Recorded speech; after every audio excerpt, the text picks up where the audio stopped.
Ahoy there. Today on the Red Sea, what is a toxic behavior that is disguised as virtue? I had an in-law who talked constantly about how generous and compassionate she was. She could be both ... but she had a tendency to get carried away by what she wanted for you rather than what you actually wanted. She was the kind of person who would throw a big party for you when you explicitly told her you did not want a party. And she would talk constantly about how overwhelmed she was planning the party and how you should help in all these ways because I cannot do this on my own. Her plans were over the top, impossible to actually achieve. I watched her do this with a graduation party and a charity ball, and it was stressful for everyone involved. One of them ended in complete disaster. Doing things for others is not a virtue if they do not want your help and you constantly ignore their input. Mum says several people on her Facebook are angry that they were told their services were not needed when they signed up to the town's volunteer service to help folk during this crisis. We had an amazing number of people come forward. They're mad because they want to help and do their bit, and honestly she realized so many of them are the ones who do charity drives and stuff like that just to show off how much of a #GOODPERSON they are and to have others praise them for being a #GOODPERSON. The ones we know who are helping are getting on and doing it. Odd picture or post, but certainly not what these people would be doing. This weirdly applies to the service industry as well. People will literally, as in actually, throw money at us. Throw tips at baristas to prove they're a #GOODPERSON after just belittling us. They get angry when we say at our store we cannot accept tips. Because how are they supposed to get their good person fix now? It's so weird and gross. Supporting a person to a fault. In other words, being an enabler, especially when they call it loyalty. People will defend the most ducked up malarkey from their friends and be like, I'm loyal. Like, no, call out your friends for being malarkey when they are. When people get involved in and regulate other people's relationships, they try to act like they're helping, but they always make it worse. Grand romantic gestures. I teach high school and it's crazy how many times you see a kid basically bully their crush into being with them. They make this huge public display and the kid is too shy to say no in front of everyone. It's embarrassing and distressing for that poor kid. Are the memories of being a teenage boy who think that what happens in movies and TV is applicable to real life. Can confirm was proposed to by a guy even after he found out I was going to say no. His friends told me. I told them you get the gist. Tried to bolt early citing the bus BC, I was so uncomfortable. But my teacher made up a last minute quiz to keep me there. I really did not want to have to say yes to him in public then no later. Also my mom kept asking why I said no BC, apparently the flowers were so nice I should have said yes. Honestly nothing was wrong with the guy. I just felt uncomfortable going with a date. Overstudying, overburdening, and excessive academic anxiety / self-doubt does not make for a dedicated pupil, but an unbalanced and miserable human being. The workaholic. It's fine to work hard at something you love, but not at the expense of everything else, especially if you use it to put down everyone who knows how to set boundaries. Teacher culture is like this so much. I know we lack a lot of supplies, but I have got 3 kids. I do not have $500 to spend at Target at the beginning of the year and 3 days to come in and decorate my room in the perfect school colors. I leave at the end of contract time and I work from home after the kids go to bed. But since they do not see me stay until 7, 8 I'm not working. If you do not sponsor clubs for nothing and work yourself to the bone, you're not a good teacher. My test scores are phenomenal, but I get so much malarkey for not volunteering to chaperone a dance. Persistence in relationships. It's always sold in rom-coms and in relationships, but usually your persistence is a complete lack of respect for other people's boundaries or holding on to things that are not working out. I have an add-on to this one. Confusing intensity for passion / love. For example, he was so mad at that I talked to another man that he punched a hole in the wall. That's how deep his love goes. His jealousy means he loves me, excusing violent behaviors and attitudes like jealousy, possessiveness, etc. because the other person just loves me so much. Nope. They are toxic and do not know how to handle any kind of feelings whatsoever.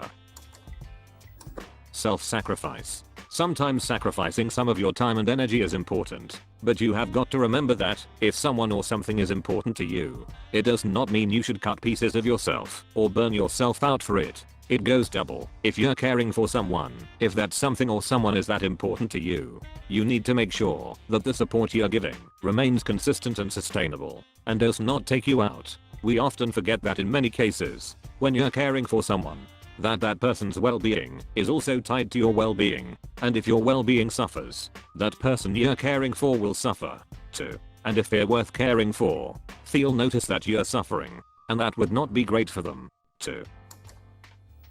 Telling kids that they are so different than everyone else, while implying that they are somehow better. The actual healthy thing to do is to stress that everyone is unique, and the kids' natural gifts make them who you are, just like other kids' gifts make them unique.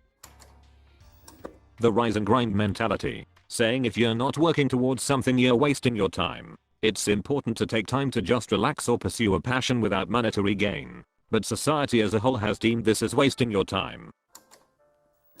People that do good deeds so they can brag about it or use it to their own advantage. Look at me, I'm such a good person. I do all these nice things, not because I wanted to be a good person or anything.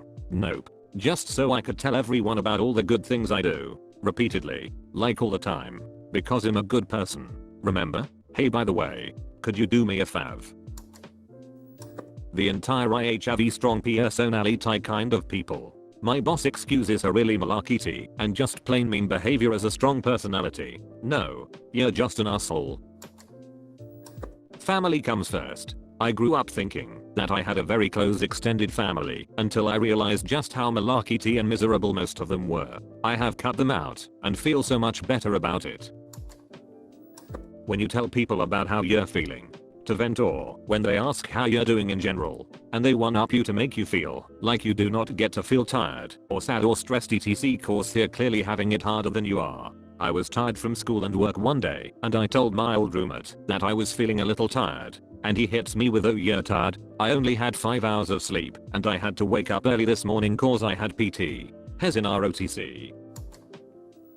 If you're willing to do something, you must be the best at it. Now how screwed up does that sound? That is literally the attitude I have to everything I have done in life. Result: not best at anything. Everything I do burns me out, and I have a massive lack of self-esteem from considering everything I have ever done a failure.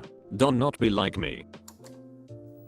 Toxic positivity, i.e., people who try to find the good in everything. There's a lot to be said for having a positive outlook, but it quickly becomes toxic when you start defending abusers. I'm sure your parents still loved you in their own way, or trivializing people's sadness. So you got fired, it just means you get to pursue a new opportunity. Sometimes the appropriate answer to a situation is to just acknowledge that things suck. Sometimes people just need to vent. They do not want a solution. They do not want you to tell them it will be alright. They just want to release the tension in their chest by venting to you, and hear you say yeah, that is bull malarkey. And a lot of the time whoever they choose to vent to is someone they trust and are comfortable with. I usually feel a little flattered when my friends vent to me ...